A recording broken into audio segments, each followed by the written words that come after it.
Philly, BEATZ. I mean, y'all hearing what I'm hearing. You know what I'm saying? Take a lot for a nigga to get inspired, man. So much bullshit out the tape, man. So much bubble gum. You know what I'm saying?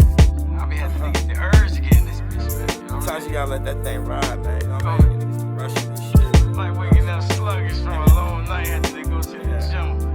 And I still get in there and get the reps. Yeah. Let's get it. Rolling woods in my neck of the keeper, Eckler, and my ethic is catch a move. You kill the editor, bully the bullies, prey on the predator, smoke that premium. Niggas ain't regular, get it and whipping and flipping, accelerator. Lecture sliding through in the Tesla, handle the rock like the professor. Felt the pressure for the lesser, everything coming together. So relentless, more endeavors, hustling more than ever. Better get yours together, fucking them whores together. Catching you and your boys together. Good connection with God, put you and the Lord together. Heaven gates, nigga.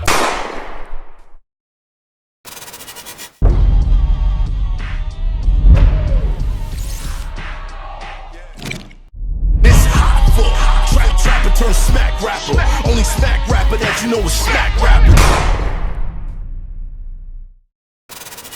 Let me ask the two of y'all. Reality TV. Right. When it comes to black shows. Right. I see reality shows all over the place. Mm-hmm. Farmers, they'll make a reality show out of anything. People being overweight, people farming, people being polyamorous. There's rarely any fights on their shows. No, there's not. Why do we have to have the fights in order for our shows to be sold to these networks? Because I think the people who are making the decisions don't understand the storytelling that we relate to. So, prime example, I had a white counterpart of mine tell me, and he's done a number of different shows, right, for networks. And by the way, I don't generally get hired for those shows. Right, so I'm pretty much pigeonholed into like dealing with specific talent, and that has a lot to do as well with what it looks like on the post side. So post production is really where the show is made. Not to take anything. No, away you're from absolutely cast, right. They'll call back and be like, "Nah, we need this." Post production is where the money is. You know what I'm saying? Even as a showrunner, when I come in and do a show, a lot of times they'll hire me as a field showrunner, and then they'll stop my production calendar and add another EP in post. Oh, you was a field producer? I mean, I'm a showrunner, but I work in the field primarily. So like if I have credentials and say, oh, I can do this in post, it really doesn't translate. Most post departments are predominantly white. It is extremely hard to find Black editors, right? Black post producers. So a lot of people don't understand that after you film the show, there's a significant amount of time. Let's say if you film the show for 12 weeks, right? That same amount of time happens in post. So they'll film, right? In production, and then they'll be done filming, and then post will get the footage. And now they're looking in comment. Black Ink was a show. Out of a lot of the shows that I've produced, Black Ink was a show that was produced primarily in post. So post was driving the story. So are you saying, Kim, that the white folks who make the decisions, this is how they view Black folks? Because they'll come with wild lines for us and be like, yo, bro, I would never say no shit like that. Understand the story that we're going to relate to. So they can have a show, like you were naming some of the other shows, right? And this is an example that someone gave me specifically, like out of their mouth. They said, they'll be able to go to commercial break. Like if you watch the Kardashians, right? They could go to commercial break with somebody like hanging up a phone, right? Like, oh my God. And that's like, you throw the sound effects in it and everything, and you can go to break with that. Because it's like a moment, right? Like she just hung up on him. And then you come back. That's trash. That's not how. That's not our demographic. That's our not demographic, how they gotta we be a build expect up. more, right? Because But we've been through more. Do we? I don't know. That's what the audience is. Well, because you just told me post are the people who are putting the show together, and they're not like us with that show. Right. Well, they're not like us. I mean, with most of Love and Hip Hop, they was doing posters controlling, but you got yes and no. Love and Hip Hop was produced very differently. Like Because Big Fish did Love and Hip Hop after. Yeah, and After. and they was That and that shit was wild. No comment. Post. Exactly. So that things changed. I worked Exactly. for Big Fish for a while, but and I actually learned a lot there. Me too. A lot. Dan Hold on. Dan taught me everything. Hold Dan on. taught me a lot too. Shout out to Dan. Yeah, I'm Wait. fuck with Dan. Stop. I'm still not past the part where it feels like we can only be entertaining. Time out. Yeah. That's the belief. That's the belief. But you have let me to say be a let me good say it out loud storyteller that we in can order only to- be entertaining if we're violent and ratchet. That's the belief. But that's what makes the money. That's the belief. All right, VH1. Like, hold on, VH1. It started. They did the Love and Hip Hop shit. Now VH1 was just a regular rock and roll channel, play music and shit. Once they did, Flavor Flav. Flavor Flav was ratchet. I don't remember if they fought or not, but they started making money off that shit. Then when it came to Love and Hip Hop, then they started fighting, and then they seen the money coming in. Because most of the time, they don't give a fuck about the content. It's that commercial space. If you could sit there and sell a commercial space for $7 for Pampers, fucking Verizon, another 7 million, this, a couple other million, bro, this is when them shows become valuable.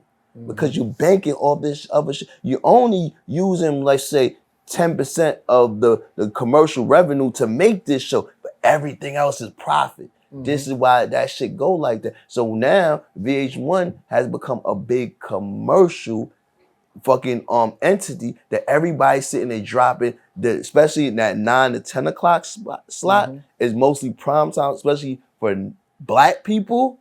Bro, they're gonna drop most of that shit. Cause if you ever watch them commercials, is directed towards us, for us. Totally understand. How many seasons were you on? Oh, counting them half a seasons that they tried to play me, the A and B seasons that you jerked me on. Seasons. I must say probably like 14, 15 seasons. A phenomenon.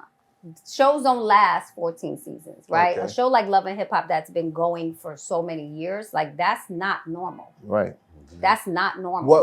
What I'm questioning is I'm not even questioning it, but what I'm pulling attention to is the fact that what I'm hearing is we're only entertaining when we're fucked up. And meanwhile, he's walking around regretting the damage he did to the culture by spreading this around. But I see tons of other shows where nobody's throwing their hands. And those shows go on for a good clip. And there's hundreds of black shows. We're not watching that. We're not. It's black shows. We're not watching them. Is the idea? So we lead back to my original question: is the idea that we're only entertained by us fucking each other up? I don't think the idea is any different than what we hear on radio. Right. We don't hear too many conscious, positive rap lyrics on radio. But we beef about that. We're not happy with that. But we still listen to it. Yeah, we still listen to it though. But we also listen to other shit too. Tyler the Creator had one of the most successful tours out. He's not on that kind of time. Which is true. But Kendrick you guys don't get down like that. J. Cole don't get down like that. Super long career, barely does any features, out raps everybody and their mother. He's not on it. And I'm not saying everybody needs to be on that kind of time. But what I am saying is we're not uniform to where we all just love this thing. Really think about that shit. Motherfuckers run on the Shade Room or other shit because of negativity. Motherfuckers ain't running, or TMZ. Niggas ain't running on to CNN and all that other shit. This is what people want to see. They want to see the car crash. They want to drive slow like, oh, wow, this nigga crashing out. They want to see that. Because sometimes, I ain't going to tell you no lie, people want to see that, see other people's misery so they don't feel that bad. So how are all these other places able to have shows and nobody? Because it's not that demographic. Yeah. You gotta understand. They split us up. They'll say here, this is your show, and this is your show, and this is your show. Like, nigga, when did we ever watch Kim Kardashian? Well, we all could sit here and say we watch Love and Hip Hop. When can we say we watch Orange County Choppers or some shit like that? Orange County Choppers. Right. But guess what? That's one of the most biggest and successful reality shows that ever been. I watched that show. Don't have to fight. You know what I mean? And they never fought. They argued, yeah. But it was never never. Fisticuffs? I feel like the people who make the decisions, and I know what MECC trying to get to, that's just how they view black people. Yeah. They view us as being violent, ignorant. Let's make them look like fools. It's going to bring us money. And guess what? The people who make the decisions, when they go out into the world like Ceasar, they don't know who they are. Yo, they don't see what they destroying because they not even in those environments. The art, like people like Ceasar, maybe someone like him, when they go and say, hey, you know, you did this and see what the negative effect is, people who make these decisions, they'll never see the negative effect. And that's part of my problem. Because they make the money. That's they only why care. I'm addressing. And then they answer it to somebody whose expectation is for that. I was in a meeting once where this lady said, when are they gonna fight? I'm not making this up. This came out of her mouth. She said, when do they fight? This was early on in my career. How high up on the chain was she? She was one of the execs at a network. Yeah, But see, See, right so, in like, that moment. And I was crazy. looking around the room like, did anyone hear that? Right in that I was moment, in another meeting. somebody who doesn't care about their job needed to look at her and go, "The fuck is wrong with you?" But you gotta understand, all of them care about their job. Yeah. I know. That's I know. not. That's like, why I preface it the way I Yeah, did. you can't. Like But you ain't got. lady, whoever you are, Lady, whoever you are, and I don't know if you're Okay. watching this because Kim's here or because Caesar's here. You probably don't watch this show, but honestly, what the fuck is wrong with you? What the fuck is wrong with you? When are they gonna fight? Why do we need to be beating each other up somebody and said throwing that. each other through shit for you to be entertained? Somebody You're not said entertained on that when you're watching that Chopper show or the Kardashians. You don't want them beating Kim each said, other up. Kim should have Why said, we gotta beat we each should other fight. up? We gonna fight right now. Word. Somebody should have stood up and said, No, but also when you're in a situation where you're very low on the totem pole, right? And you like just learning it, you kind of scoping it out, right? Like I've also been in rooms on a higher level where I've been like, no, we're not gonna cut the bite that way because that's not what she meant. So I've had those type of arguments with people, right? Because a Frankenbite is when you take something and you condense it so that it fits to time. I hate that right? shit. When you have to do it though, Yeah. because you do all of that for 6 hours, it comes out to what, 3 minutes? Mm-hmm. So when you take that bite, right? Let's say he says something in the green screen, right? Where he's actually walking you through. It's like, okay, you don't have enough time. So you have to shorten what he says. You can't change the meaning in my mind, right? So as a producer, that's my responsibility to make sure that the cast is represented and that they're saying what they mean, right? So it's not the exact same thing. This is when you hear a lot of reality show cast members They talking edited about that shit. editing, right? Mm-hmm. Everything is edited. It has to get edited. It's not going to fit the time for the show. But you don't change the meaning of what someone meant to say. And if you don't have producers in there who understand the culture or the meaning, now you have a problem because now they're editing stuff and they're putting it together and they're changing the meaning of what they said. Well, Caesar, let me ask you a question. You say, you know, how detrimental the fighting is, the ratchet stuff, but you also said that you're gonna have that on your platform. Yeah, but I'm not gonna have it. It's gonna be a buildup. You know what I mean? It's gonna make sense. Okay. But remember back in the days, it used to make sense. You know what I mean? Now, like I said, they just getting in a circle and beating on each Yeah, other. I got You it. know what I mean? Like it's not. It's going put it like the security going to jump in way before 2 punches get jumped. Okay. Don't you feel me? Yeah. Like they scrapping, like blacking eyes and all that shit. And it's like it really don't help the culture. You feel me? So it has to be. We have to moderate it. Like I said, you can't always just jerk. You gotta sit here and slowly turn it. And Dan taught me that shit from Big Fish. He taught me that shit. Cause I want to change wild shit and black. I'm like, you like your seeds. And that's why I fuck with that, because he gave me complete control. He's like, yo, listen, you can't do that. Y'all have a successful show. You can't completely change it. You gotta slowly change it. And then I understand now what he was saying. It was like, I was slowly changing. I was changing to show black people entrepreneurship, this type of shit. And I just got jammed up. The last time I spoke to you, I don't think you remember. It was at a Nikki Lucas event in East New York. And you, but you was I think he remembers. You was telling me about you know, you was doing work with the kids, teaching them production and things like that. Where you at with that right now? Right now,